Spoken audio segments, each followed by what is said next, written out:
Hello दोस्तों, मेरा नाम एडवोकेट शिव शंकर साव है। मैं आसनसोल डिस्ट्रिक्ट कोर्ट में कई सालों से प्रैक्टिस कर रहा हूं और आज जो मैं टॉपिक लाया हूं वो उन नवयुवकों लड़के लड़कियों के लिए है जो एक रिलेशनशिप में हैं और लव मैरिज करना चाहते हैं अभी या फ्यूचर में।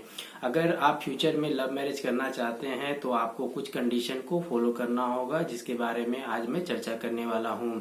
सबसे पहले मैं आपको बता दूं कि अगर आपके दिमाग में ये बात चल रही है कि क्या लव मैरिज करने के लिए परिवार वालों की सहमति आवश्यक है, तो मैं आपको बताऊं कि ऐसी कोई भी सहमति की आवश्यकता आपको नहीं पड़ेगी अगर आप रजिस्ट्री मैरिज के कुछ नियमों को फुलफिल करते हैं। तो ये नियम क्या है उसके बारे में आज हम चर्चा करेंगे। इसके लिए आपको हमारा पूरा वीडियो देखना होगा।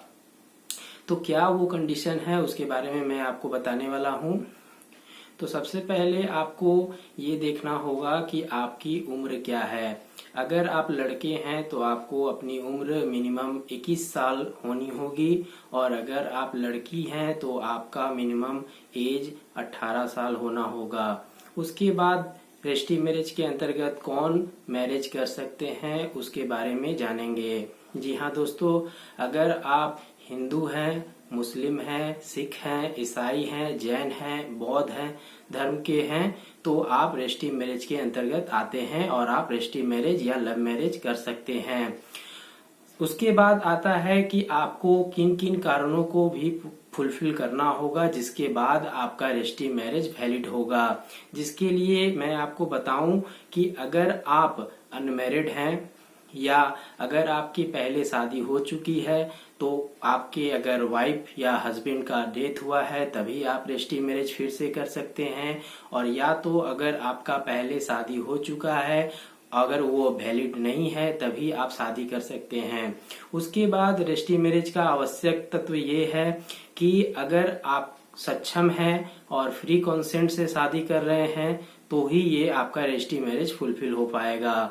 इसके बाद हम आपसे चर्चा करते हैं कि आप अगर सोच रहे हैं कि अगर आप घर से भागकर शादी कर रहे हैं उसमें आपके घर वालों का ऑब्जेक्शन आएगा तो आपकी शादी कैसे हो पाएगी। लेकिन मैं आपको बताऊं कि अगर आप इन जिन कंडीशनों को मैं बताया हूं उस कंडीशन को अगर आप फॉलो करते हैं, फुलफिल कर लेते हैं तो ऐसा ऑब्जेक्शन का आपके शादी में कोई भी असर नहीं पड़ेगा।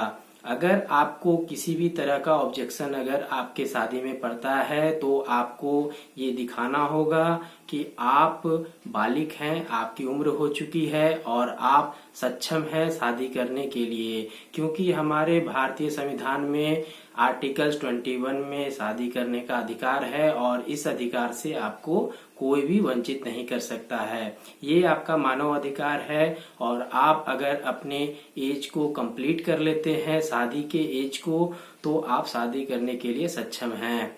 इसके बाद मैं आपको बता दूं कि अगर शादी आप करने जा रहे हैं तो आपको किन किन डॉक्यूमेंट की जरूरत पड़ेगी।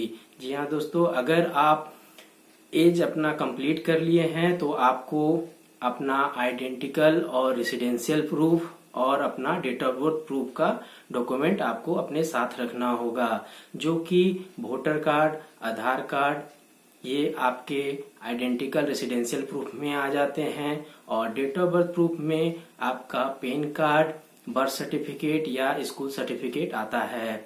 इसके साथ आपको 2 कलर फोटो भी रखने होंगे। ये सब पेपर अगर आप अपने पास रखते हैं तो आप अपना एज कंप्लीट होने के तुरंत बाद ही कभी भी आप अपना लव मैरिज के लिए एप्लीकेशन अपने लोकल रजिस्ट्री ऑफिस में दे सकते हैं। रजिस्ट्री ऑफिस में किस तरह आपका लव मैरिज कंप्लीट होगा उसके बारे में भी मैं आपसे चर्चा करने वाला हूँ। सबसे पहले अगर आप इन डॉक्यूमेंट को अरेंज कर लिए हैं तो फिर आपको क्या करना होगा उसके बारे में मैं आज बताने वाला हूँ।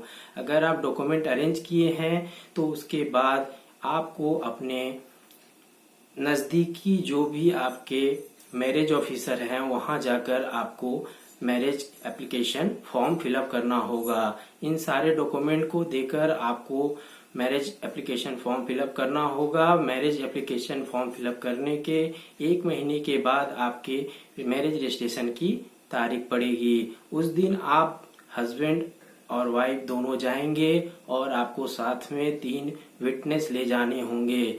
विटनेस ध्यान रखिएगा कि साइन करने वाले विटनेस होने चाहिए, थंब इम्प्रेशन वाले विटनेस का वहाँ कोई काम नहीं है।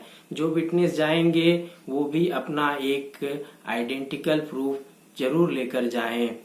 उस दिन जिस दिन आपका 1 महीने के बाद जब आप रजिस्ट्री ऑफिस जाएंगे उसी दिन आपका रजिस्ट्रेशन कंप्लीट हो जाएगा और आप उस दिन से हस्बैंड और वाइफ बन जाएंगे।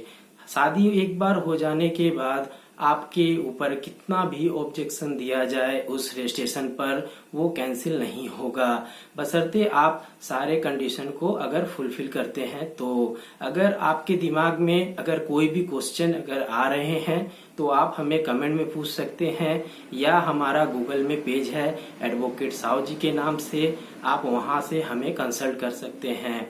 वीडियो अगर अच्छा लगा हो तो आप हमें लाइक करें, शेयर करें और सब्सक्राइब करें। धन्यवाद।